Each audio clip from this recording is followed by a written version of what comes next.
గలీలీ నది ఎప్పటికీ మర్మమే. కొన్ని రోజుల క్రితం ఎర్రటి రక్తంలా మారింది. ప్రపంచమంతా ఆశ్చర్యంతో చూసింది. శాస్త్రవేత్తలు ఇది కేవలం అలిగి పువ్వు అన్నారు.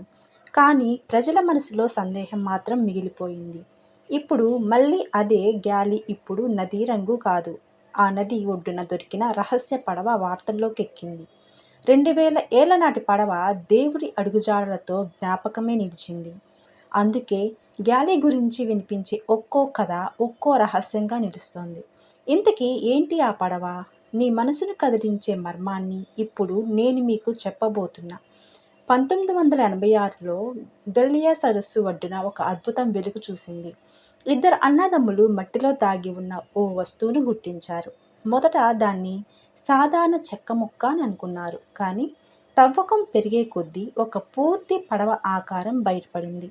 సుమారు 2000 ఏళ్ల నాటి పడవ అని శాస్త్రవేత్తలు నిర్ధారించారు. కార్బన్ పరీక్షలు, నిర్మాణ శైలి అన్నీ కలిపి ఇది క్రీస్తు కాలం నాటిదని తెలిపాయి.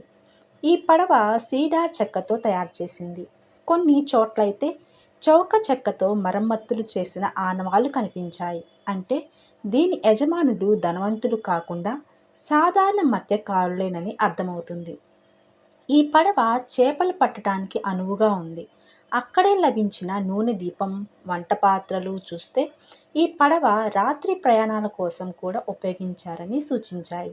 శాస్త్రవేత్తలు మరో ముఖ్యమైన అంశాన్ని కూడా చెప్పారు. నాటి కాలంలో సుమారు 600 పడవలు గ్యాలరీ సరస్సులో పనిచేసేవట.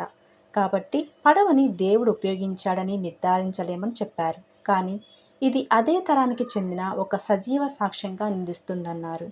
తవ్వకాల సమయంలో వర్షం తిరిగి పడటం, ఇంద్రధనుస్సు కనపడడం లాంటివి శాస్త్రీయ దృష్టిలో సాధారణ ఘటనలే కావచ్చు. కానీ భక్తుల కళ్ళల్లో అది దైవ సంకేతంలా మారింది.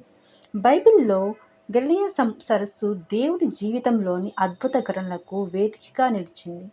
దేవుడు 5000 మందికి ఆహారం పెట్టిన తరువాత తన శిష్యులను పడవలో ముందుకు పంపుతాడు. రాత్రివేళ గాలి బలంగా వీచి అలలు ఎగిసి పడతాయి. శిష్యులు భయంతో ఆందోళన చెందుతారు. ఆ సమయంలో దేవుడు నీటి మీద నడుస్తూ వారి వైపు వస్తాడు. ఆ క్షణంలో గాలి ఆగిపోతుంది. సరస్సు ప్రశాంతమవుతుంది. తరువాత వారంతా గీనోసార్ అనే ప్రాంతంలో దిగుతారు. నాడు ఇదే ప్రదేశంలో ఈ పడవ బయటపడింది. అందుకే భక్తులకు ఇది దైవ అనుగ్రహంగా కనిపిస్తుంది. అయితే శాస్త్రవేత్తలు ఒక విషయాన్ని మళ్ళీ మళ్ళీ చెప్తున్నారు. ఈ పడవ దేవుడు ఉపయోగించిందని చెప్పడం అయితే అసాధ్యం. ఎందుకంటే అది శాస్త్రీయంగా నిరూపించలేని విషయం. కానీ ఒక నిజం మాత్రం ఖచ్చితంగా ఉంది. ఈ పడవ క్రీస్తు కాలానికి చెందినది. ఆ కాలపు జీవన శైలి, మత్స్యకారుల కష్టం, వారి పడవ నిర్మాణ పద్ధతులు అన్నిటినీ ఈ పడవ మన కళ్ళ ముందు నిలబెడుతుంది. గ్యాలీ ఎర్రగా మారిన ఘటన చూస్తే ఇది అలిగి కారణంగా జరిగిందని శాస్త్రవేత్తలు స్పష్టం చేశారు.